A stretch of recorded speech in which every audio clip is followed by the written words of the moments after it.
Finalement, pourquoi voter CFDT pour ces élections CCM? Pour les informations données sur mon changement d'échelon. Pour la réflexion pédagogique sur les réformes, mais aussi leurs conséquences sur les conditions de travail.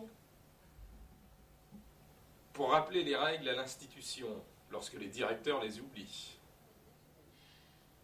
Pour les informations données sur ma carrière. Pour la défense des personnes en difficulté. Pour le réseau dans les établissements, dans les départements, la CFDT n'est pas qu'un site national qui se réveille pour les élections.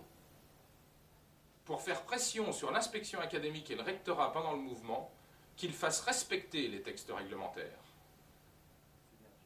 Pour l'aide aux jeunes profs, titulaires ou remplaçants, par exemple une avance sur salaire. Parce qu'elle s'oppose au refus de mutation pour des motifs non légitimes. Sans l'aide apportée à mon dossier de reconversion, j'aurais eu beaucoup de difficultés.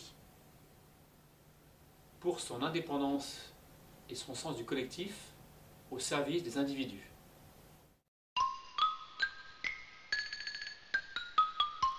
À propos, tout le monde va voter par correspondance cette année, même le second degré.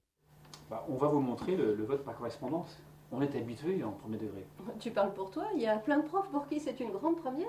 C'est d'ailleurs le cas pour les suppléants du premier degré, les DA du second degré. S'ils étaient en place avant le 28 octobre, avec un contrat d'au moins 6 mois. C'est vrai, j'oubliais. Vous devez signer une liste d'émargement quand on vous remettra le matériel de vote à partir du 11 janvier.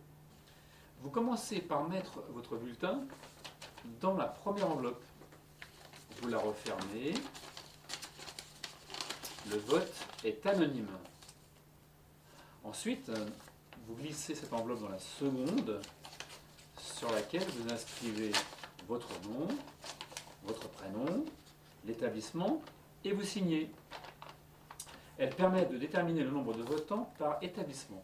Enfin, vous glissez le tout dans une troisième enveloppe pré-imprimée, avec l'adresse de l'inspection académique ou celle du rectorat.